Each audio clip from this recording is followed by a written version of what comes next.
Gente, tem um texto muito conhecido aqui, que é Mateus capítulo 11, versículo 28. Eu acho que vocês conhecem esse texto de cor. Versículo 28 e 29. Mateus capítulo 11, versículo 28 e 29, esse texto diz assim: Vinde a mim, todos que estáis cansados e oprimidos, e eu vos aliviarei. Tomai sobre vós o meu jugo e aprendei de mim, que sou manso e humilde de coração, e encontrareis descanso para a vossa alma. Esse é um texto muito conhecido, nós conhecemos bem essa verdade, esse princípio bíblico, mas o que me chama a atenção nesse texto é que Jesus ele é sempre muito intencional naquilo que ele faz. Jesus ele é sempre muito intencional nas suas propostas.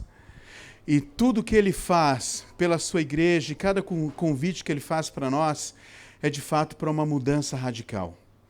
Durante muito tempo, eu ouvi pessoas dizendo assim: eu deixei tudo para seguir a Cristo. Eu era dono disso, dono daquilo, mas Deus me chamou para o chamado e eu larguei tudo para viver esse chamado. Eu fazia essas coisas quando eu era do mundo e deixei tudo para seguir a Cristo. É muito comum a gente ouvir expressões desse tipo, mas, na verdade, o conceito é completamente ao contrário. Essas pessoas e nós saímos do nada para viver o tudo. O conceito é completamente ao contrário disso. As pessoas só têm condições de encontrar o tudo em Jesus.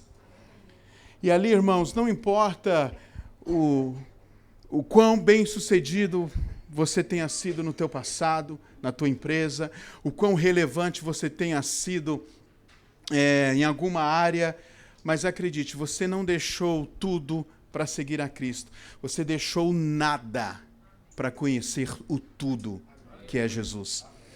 E esse Jesus faz questão de nos relacionar, de se relacionar conosco. E o convite que ele faz para cada um de nós é: vinde a mim. Não há nada tão transformador, não existe convite tão transformador quanto esse. Não existe uma realidade tão poderosa, capaz de mudar a história da vida de alguém, quanto o poder da aceitação desse convite. Vinde a mim. Jesus ele está chamando para si a responsabilidade de transformar as nossas vidas. Quando ele olha para nós e diz: vinde a mim, independente daquilo que você vinde a mim. Você que é viciado, vinde a mim. Você que está em pecado, vinde a mim. Você que está adulterando, vinde a mim. Você que está se prostituindo, vinde a mim. Você que está distante de Deus, vinde a mim. Mas se trata de um convite que gera transformação. E eu acredito que nós estamos vivendo esse tempo aqui em Portugal. Eu acredito que... eu estava conversando, viajei para Lisboa na sexta-feira com o pastor Alexandre Crisóstomos, pastor da maior igreja de Portugal, ali de Póvoa do Varzim. E a gente foi conversando sobre aquilo que Deus está fazendo neste tempo, nessa nação. Portugal está experimentando movimentos, ações que este país ainda não viu. Eu entendo que a vinda do M18 faz parte desse movimento que Deus está fazendo aqui neste país. Eu entendo que é a maneira criativa de Deus, Deus está usando a criatividade desses irmãos para se mostrar a esse povo, para se revelar a esse povo. E eu acredito que nós estamos vivendo um tempo chave. E como já dizia um grande avivalista, Erlo Stigen, que participou diretamente, que foi o grande nome daquele avivamento entre os Zulus da África do Sul. Não sei se você já teve a oportunidade de ler o livro Avivamento na África do Sul. A tribo Zulu era uma das tribos mais perversas, era uma das tribos mais malignas de toda a África. E havia rituais na tribo tão intensas. Um dos rituais era um homem lutando com um outro homem, até que um terminasse morto. E aquele que venceu tinha que abrir a pessoa com as próprias mãos e comer o seu rim. Essa era a realidade da tribo Zulu. E aí, irmãos, chegou esse homem de Deus nesse lugar e começou a andar pelas ruas daquelas tribos, dizendo: Senhor, quebra as resistências espirituais para que este povo finalmente te conheça. Quebra as resistências espirituais, tira todo o medo dos feiticeiros, tira toda a opressão gerada pela feitiçaria nesse lugar e que esta tribo te conheça de fato e de verdade. E aí, irmãos, um dia Stigand estava lá na sua cabana, onde ele se hospedava, dentro daquela tribo, e ele estava lendo a Bíblia. De repente ele vê uma sombra de uma pessoa se projetando nele. Ele olha para a porta e ele vê a maior feiticeira dos Zulus, a principal feiticeira da tribo. Ela estava com suas mãos no chão. Ele descreveu como se fosse um tigre feroz prestes a atacar. Ela estava com as mãos, os pés no chão, ela estava rosnando. Stigand falou que o seu rosto estava desfigurado, ela estava possessa por espíritos malignos.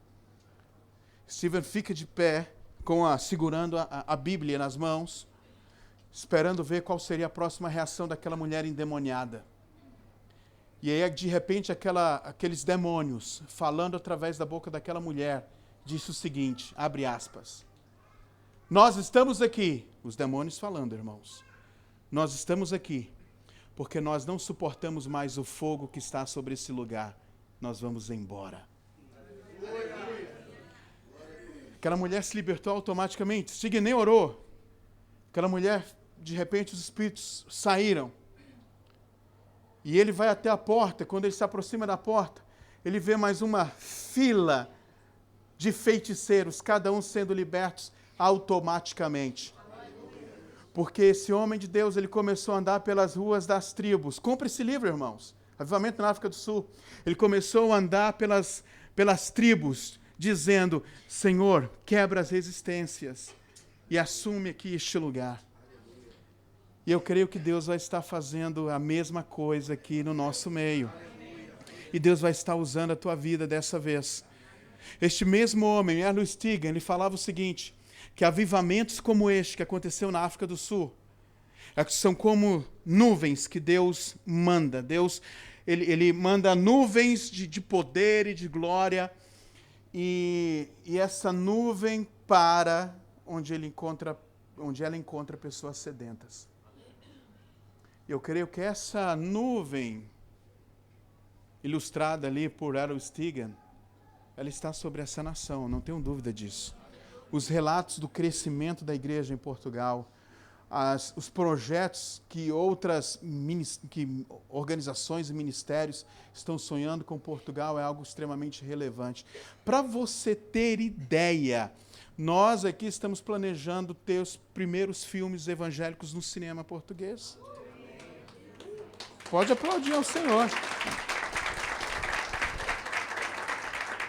Então, o que eu quero que você entenda é o seguinte, irmãos, estamos vivendo um momento especial e eu acredito que Deus está dizendo para esta nação: vinde a mim.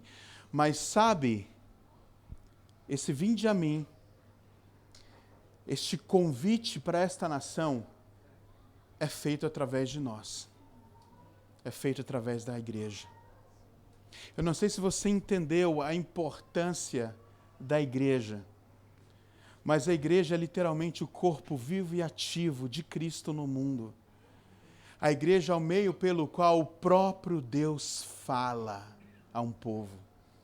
É a maneira de Deus. Deus usa a sua igreja para falar às nações.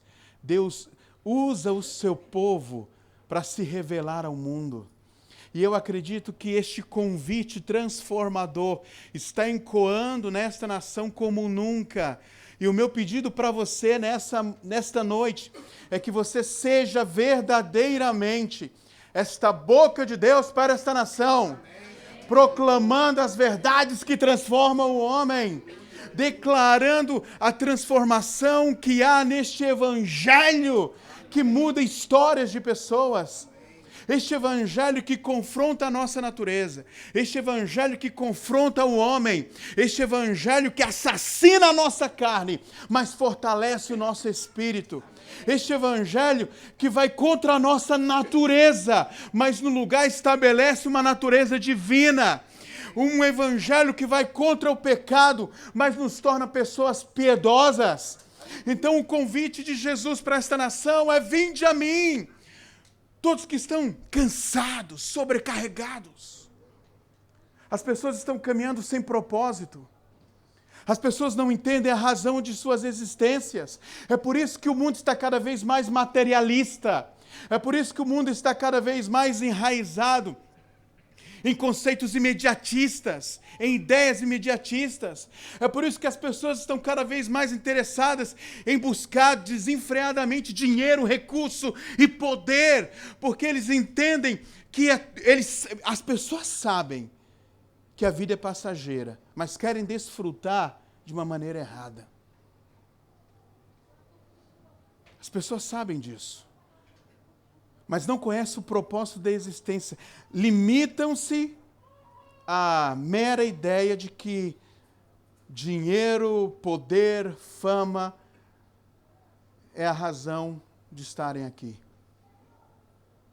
Eu já falei para vocês essa história de um ex-presidente do Brasil. Falei para vocês, né? Fernando Henrique Cardoso. Já falei isso para vocês. Que no aniversário dele de 81 anos, a revista Veja fez uma matéria sobre ele. Contou a sua biografia, fez uma entrevista com ele. E as declarações finais dele nessa revista foi o seguinte: olha, eu fui presidente do Brasil por 2 vezes. Eu fui ministro do Brasil também, se não estou enganado, por 2 vezes também. Eu sou um economista mundialmente conhecido. As pessoas mais ricas do mundo pagam caro para vir assistir as minhas palestras. Mas eu chego aos meus 81 anos e eu não conheço o sentido da vida.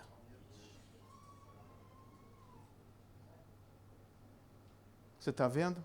Porque não é fama, não é dinheiro, não é status, é Jesus. É Jesus. O segredo é Jesus. O próprio Bill Gates já declarou ser o homem mais rico do mundo, mas ao mesmo tempo, são palavras dele: sou o homem mais rico do mundo, mas também sou o homem, me considero o mais triste do mundo. Porque o propósito da nossa existência vem de Jesus. E sabe, meus irmãos, aqueles que morrem sem aceitar este convite, nem o terno Armani leva para o caixão. Mas por outro lado, aqueles que partem dessa vida com Jesus, vai desfrutar de um lugar que não vai ter choro, nem pranto, nem dor. As ruas lá são feitas de ouro, de cristal.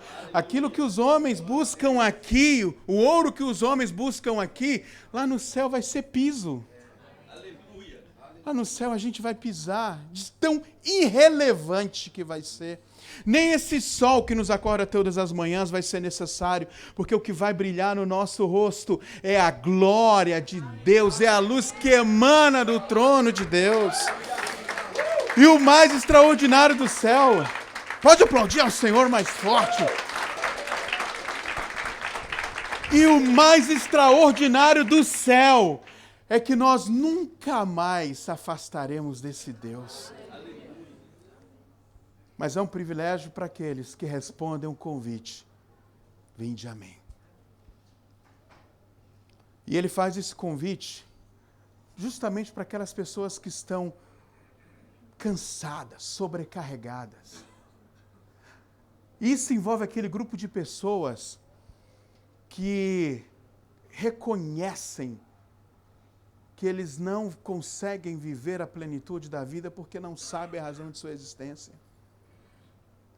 Você vai encontrar essa resposta em Jesus. Você vai entender que esse mundo é passageiro, mas existe uma glória que será revelada e que quando ela se revelar vai ser eterna. E nós estamos vivendo apenas um prelúdio do que há de por vir. Muitas pessoas vão para este lugar maravilhoso. Outras vão passar a eternidade no inferno. E eu preciso te dizer, irmãos, o inferno é real. O inferno existe.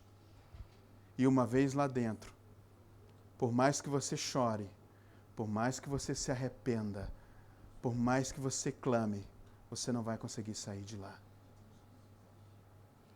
E aí talvez você veio aqui na igreja hoje à noite pensando, mas o pastor vem falar de inferno. É melhor você ouvir falar sobre o inferno do que ir para lá. Então eu preciso esclarecer isso no teu coração. Você nasceu. E aonde você vai passar a eternidade? A vida aqui na terra é passageira. Mas aonde você passará a eternidade vai depender se você responder ou não o convite de Jesus dizendo, vinde a mim. Eu sei que não está fácil, eu sei que a vida não é fácil.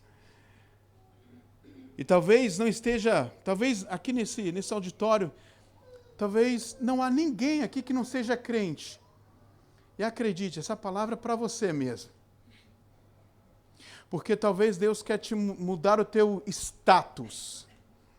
Talvez Deus queira tirar você do campo da religiosidade e te tornar verdadeiramente um filho dele.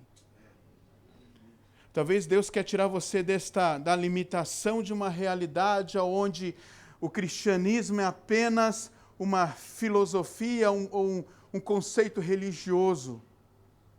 Deus quer te tirar disso e te colocar numa realidade que apresenta Deus como sendo Pai. Que nos apresenta como sendo filho de um Criador, do Criador do universo. E que nos apresenta um destino final, que é o céu e a glória que há de ser revelada. Mas também, as boas notícias envolvem uma má notícia. Qual é a boa notícia do Evangelho? É que nós somos livres em Cristo Jesus. E qual a má notícia do Evangelho? É que aqueles que não atendem o convite de Cristo dizendo, vinde a mim, vai ter uma eternidade de dor e sofrimento no inferno. Essa é a má notícia da boa notícia. Esse paradoxo precisa estar claro no nosso coração. E Jesus está fazendo esse convite hoje para cada um de nós aqui. Vinde a mim, porque eu quero te dar um propósito de vida. Vocês que estão cansados, sobrecarregados, vocês que se sentem aí pequenos, vocês que se sentem sujos, vocês que se sentem pecadores, eu tenho uma transformação de vida para vocês. Vinde a mim, vós que estáis cansados, sobrecarregados. E a promessa, e eu acho isso muito legal, gente. A promessa não é, vocês ficarão livres dos fardos. Não é essa a promessa. A promessa não é de livramento dos pesos pesados da vida. A promessa é de alívio. E eu vos aliviarei. Por que Deus não tira tudo? Essa expressão, essa palavra, aliviar, eu vos aliviarei, nos traz pelo menos duas ideias diferentes. Primeiro delas, os nossos fardos se tornam mais leves, porque a partir desse momento, quando a gente responde o chamado, a gente não leva mais ele sozinho. Jesus leva com a gente. A gente não leva mais esse fardo sozinho. Ele agora caminha com a gente. O fardo era pesado sem ele, mas com ele se torna leve. Ele pega no nosso ombro e fala assim, olha, vamos caminhar junto agora. Agora é eu e você e juntos vamos construir uma história diferente. E em segundo lugar, ele torna esse fardo mais leve, porque existe também o fator da responsabilidade humana. Se ele tirasse tudo de nós, e é importante a gente entender que o que tem gerado um grupo de cristãos frágeis é a teologia sem problema. É a teologia sem desafios. É a teologia que coloca o cristão numa fantasia de que se você passa por um desafio, se você passa por um problema, se você passa por uma tribulação, é porque você não é cristão. E essa é uma das teologias mais malignas que foi plantada na teologia recente.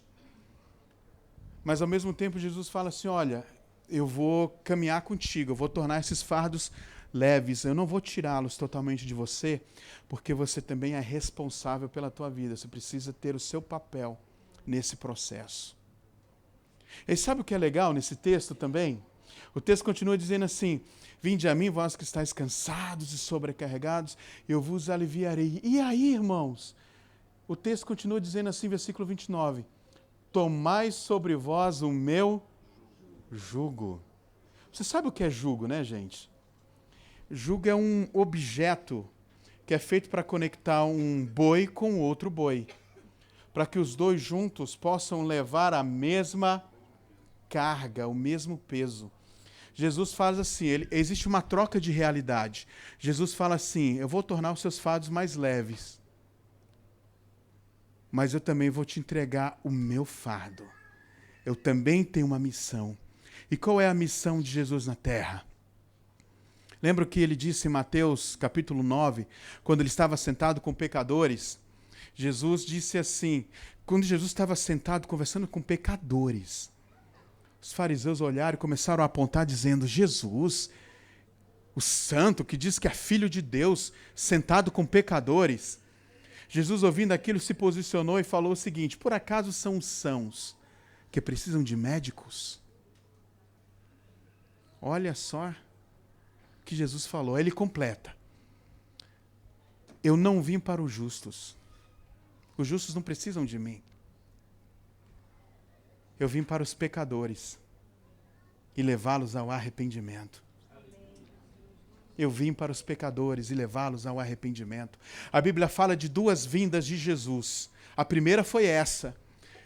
E a realidade da primeira vinda continua vigente nos dias atuais. Por isso que ele nos mandou pregar o Evangelho.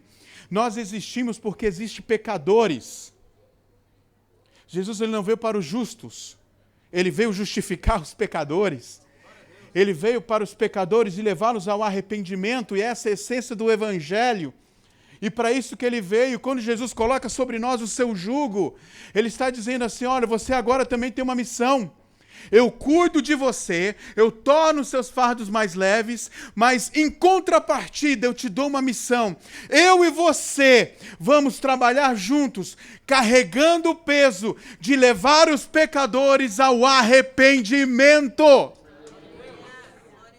É isso que ele está dizendo aqui, irmãos. E é essa a nossa missão, é esse o nosso estilo de vida, de levar pecadores ao arrependimento. O que é que o religioso diz? O religioso olha para o pecador e fala, não, esse aí vai para o inferno. O pecador olha com um olhar julgador para o pecador. Não, esse daí, já falei de Jesus para ele, não quer nada com Jesus. Esse é o religioso. Mas sabe como faz os filhos de Deus?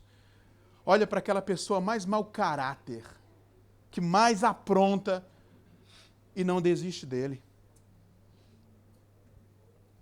Se a realidade espiritual de uma pessoa em pecado não comove o teu coração a tal ponto de ir até ele, lutar para que ele conheça Jesus, e aí faço minhas as palavras do Dr. Oswald Smith, talvez o maior missiólogo do século passado, canadense, que dizia o seguinte, que se o teu coração não se torce pelo pecador, provavelmente você não entendeu o que é ser evangélico. Nós temos um fardo que carregamos com Jesus. Mas sabe o que é legal, gente? Jesus nos dá essa missão, mas ele fala assim, olha, é um jugo. Ele não tira dele e coloca na gente. Ele divide com a gente.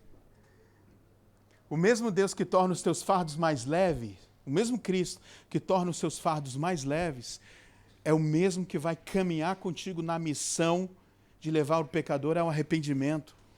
Ou seja, Jesus está falando assim, você prega, eu faço o resto. Porque o Evangelho é isso, gente. O Evangelho é simples. A mensagem do Evangelho transforma um homem. E a missão que nós recebemos é simples. Deus nos ensina apenas falar, pregar, abrir a nossa boca. O resto Ele faz. É Ele que convence o homem do pecado, da justiça e do juízo. Nós falhamos quando nós queremos fazer o papel do Espírito Santo e as coisas falham. Porque não somos nós que convencemos, mas é o Espírito que está em nós. A nossa palavra alcança os ouvidos, mas quando Jesus age, quando o Espírito se manifesta, Ele leva as palavras aos corações. E é aí que produz as transformações que o ser humano precisa. Então, o meu desafio para vocês nessa noite é: responda este chamado. Jesus está dizendo, vinde a mim, sai dessa realidade, porque eu tenho um propósito de vida para você. Você não vai mais precisar levar os seus fardos sozinhos. Eu vou levar contigo, eu vou estar com você, eu vou caminhar com você, mas eu também vou te dar uma missão que nenhum homem pode te dar. Eu vou te dar a oportunidade que nenhuma empresa, nenhuma multinacional tem, nenhuma organização no mundo tem. O que eu vou liberar sobre a tua vida, o que eu vou dar para você, nenhum homem, nenhum presidente, nenhum rei, nenhum imperador pode dar. É a missão de gerar uma palavra capaz de transformar vidas, famílias, cidades e nações. É isso. Vinde a mim, vós que estáis cansados, sobrecarregados, eu vos aliviarei. Tomai sobre vós o meu jugo e aprendei de mim. Isso é muito legal. Por que aprendei de mim? Como assim? Qual o nome da dinâmica que envolve um mestre e um aluno? Discipulado. Nesse processo que nos leva à realização que surge apenas através do chamado, nós passamos por algo que não é questão de estrutura. Não é uma questão de estratégia denominacional. Discipulado é princípio. Não é estrutura, não é estratégia de crescimento de igreja. O nome veio à tona, o conceito de discipulado veio à tona por meio de uma estratégia ali no final da década de 90, início dos anos 2000. Na verdade, o termo, a expressão voltou porque durante muito tempo a expressão ficou esquecida. Justamente quando o processo, justamente quando a igreja começou a perder a sua forma lá nos anos 300 depois de Cristo. E entrou toda aquela era de deformação da igreja.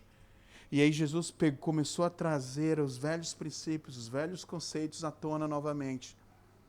E o discipulado não é uma estratégia. Discipulado é um princípio onde uns cuidam dos outros. E quando eu falo de discipulado, eu falo do processo, no contexto da igreja, eu falo daquele processo que torna pessoas semelhantes a Jesus. Não é semelhante a mim, não é semelhante ao homem, é semelhante a Cristo. Ele é o modelo, Ele é o início de todas as coisas e Ele é o fim de todas as coisas. Tudo começa nele e tudo termina nele. E aí no final desse texto, Jesus termina dizendo assim, aprendei de mim que sou manso e humilde de coração e encontrareis descanso para a vossa alma. Significa que o descanso não é para o nosso corpo, é para a nossa alma. O descanso é lá no céu. O descanso não é aqui. Aqui somos chamados para o serviço. Aqui somos chamados para o trabalho. Aqui nós somos chamados para a obra, para servir a Deus como igreja, servindo pessoas. servir a Deus servindo pessoas, amando pessoas, cuidando de pessoas. Isso é a vida cristã. Mas tudo começa quando entendemos esse convite. Vinde a mim. Se há alguém aqui nessa noite cansado e sobrecarregado, talvez pela vida de pecado que levou até aqui, talvez pela realidade dura que esteja vivendo no seu ambiente familiar, talvez você esteja cansado e sobrecarregado por conta da realidade do teu casamento, ou simplesmente porque você está tentando construir algo e não está conseguindo, você está indo de fracasso em fracasso, e aí você não entende, e aí você começa a perder os conceitos mais básicos da sua existência. Aí começa a surgir os porquês, começa a surgir os comos, mas a explicação, na verdade a resposta, está em Jesus. Ele é a única e poderosa resposta que transforma toda e qualquer realidade dos homens. Aleluia. Que Jesus seja a tua resposta nessa noite. Vamos orar, gente? Pode ficar de pé?